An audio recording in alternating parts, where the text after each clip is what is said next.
এক লোকের একটি গাধা পরিত্যক্ত একটি কূপের মধ্যে পড়ে গেল। ওই কূপ থেকে রেহাই পাওয়ার জন্য গাধাটি জোরে জোরে চিৎকার চেঁচামেচি করতে থাকলো। এদিকে সেই গাধার মালিক গাধাটিকে কূপ থেকে উঠানোর জন্য তার প্রতিবেশী লোকজনদেরকে ডেকে নিয়ে আসলো। সবাই যখন ওই কূপের পাশে এসে দাঁড়ালো, তখন তারা গাধার মালিককে বলতে লাগলো, ভাই, আমরা তোমার এই গাধাকে কূপ থেকে উঠাতে পারবো না। কারণ হলো, এই গাধাটিকে কূপ থেকে উঠানোর জন্য আগে রশি দিয়ে গাধাটিকে বাঁধতে হবে, আর রশি দিয়ে বাঁধার জন্য আমাদের মধ্য থেকে যে কোনো একজনকে কূপের নিচে নামতে হবে। এরপরে রশি দিয়ে বেঁধে টেনে টেনে উপরে তোলা যাবে। কিন্তু আমাদের মধ্য থেকে কেউ তো কূপের নিচে নামতে পারবে না। কেউ যদি নামেও, গাধা তো গাধাই, লাথি মেরে যদি তার চোখ মুখ থ্যাতলা করে দেয়, তাহলে তো সর্বনাশ হয়ে যাবে। সুতরাং এই গাধাকে কূপ থেকে তোলার একটাই উপায় আছে, সেটা হচ্ছে অনেক টাকা পয়সা খরচ করে শহর থেকে প্রশিক্ষণ প্রাপ্ত লোক নিয়ে আসতে হবে। তারাই এই গাধাটিকে কূপ থেকে উদ্ধার করতে পারবে। প্রতিবেশী লোকজনের এই কথা শুনে সেই গাধার মালিক বলে উঠল, বাবা রে, আমার এই বৃদ্ধ দুর্বল গাধাকে কূপ থেকে তোলার জন্য এত টাকা পয়সা আমি খরচ করতে পারবো না।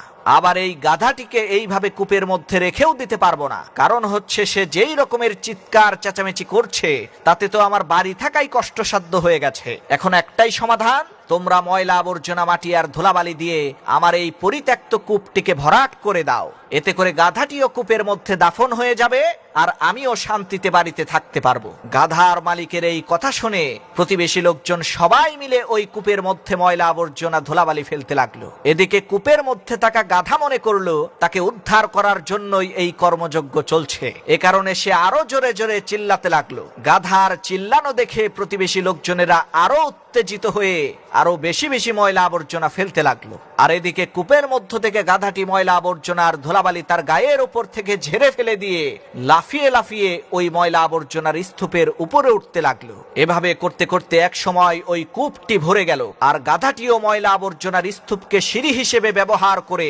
কূপের উপরে চলে আসলো। তখন লোকজন খুশিতে আনন্দিত হয়ে বলতে লাগলো, দেখো, আমরা গাধাটিকে মৃত্যুর হাত থেকে বাঁচিয়ে দিয়েছি। প্রিয় বন্ধুরা, ঠিক একইভাবে আপনার পাশে থাকা লোকজনেরা আপনাকে কটূক্তি করে, অপমান করে, অবহেলা করে, অপদস্থ করে ব্যর্থতা নামক কূপের মধ্যে দাফন করে দেওয়ার চেষ্টা করবে। এখন আপনিই সিদ্ধান্ত নেন, আপনি কি লোকজনের অপমান, অবহেলার, কটূক্তির নিচে চাপা পড়ে ব্যর্থতা নামক কূপের মধ্যে দাফন হয়ে যাবেন, নাকি এই অপমান, অবহেলার, কটূক্তিগুলোকে সিঁড়ি হিসেবে ব্যবহার করে সফলতার দ্বার প্রান্তে পৌঁছাবেন?